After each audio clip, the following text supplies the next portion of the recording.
Hey guys, so here's your stats video for the week. After I get through all these little things, I do have something kind of big to talk about. It's one of the most interesting things I've seen in these stat sheets so far this year.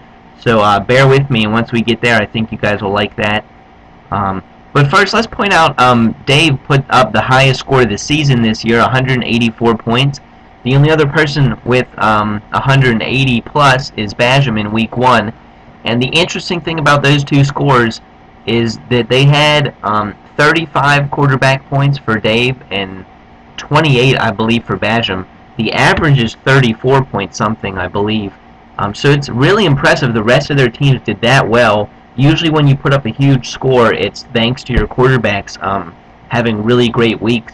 But in this case, not so much. In this case, our quarterbacks did average or below average. So yeah, it's insane to think how great their other positions would have had to do to get them to 180. That's extremely impressive.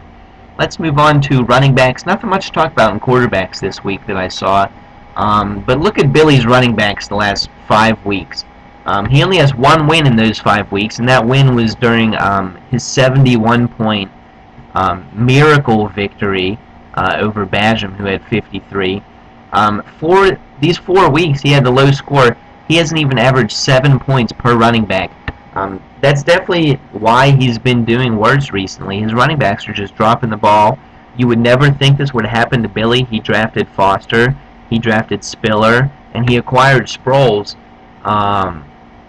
So yeah, this is kind of shocking. I think it shows the value of handcuffs. I tend to think handcuffs can be overrated, but when the backups are Fred Jackson or Ben Tate, and the lead running backs are injury prone, I think you definitely need to consider it. So yeah, that's kind of piss poor from Billy there. One good thing I want to point out in the running back sheet is Nick Clark and Jay's minimum running back scores. They're really high, almost 10 points a week per running back on their worst weeks. So I think that's really impressive, the consistency they get there. It definitely has helped contribute to their successes. No one else even has 20 as their minimum. Everyone's had a week worse than 20. So that's something interesting to think about. The only thing in wide receiver tight end is you keep seeing how great Dave's done. That's phenomenal. I'm pretty sure he's going to set the record there unless he shits the bed. Kicker defense, no wins from kicker defense in 3 weeks. That's good news. Top score, Dave has 8. No one else even has 7. That's impressive from Dave despite only having 4 wins. And next, check out the team pages. These are kind of a mess. I need to reorganize them or redesign them for next season or something. But this S column, the differences between the first 7 weeks and the last 6 weeks, I think those are interesting to look at. You can see how much a team's improved from the first half of the season to the second. I've done almost 23 points better per week. And in contrast, you can look at Katko's team. He wanted to fix his wide receiver position, which he has by a little over 9 points. But he's gotten worse at quarterback, running back. It's hard not to get worse at quarterback. Peyton had a couple real big weeks at the beginning that just aren't even matchable from him. But yeah, look at those for each individual team. Maybe I'll collect them on one sheet somehow soon.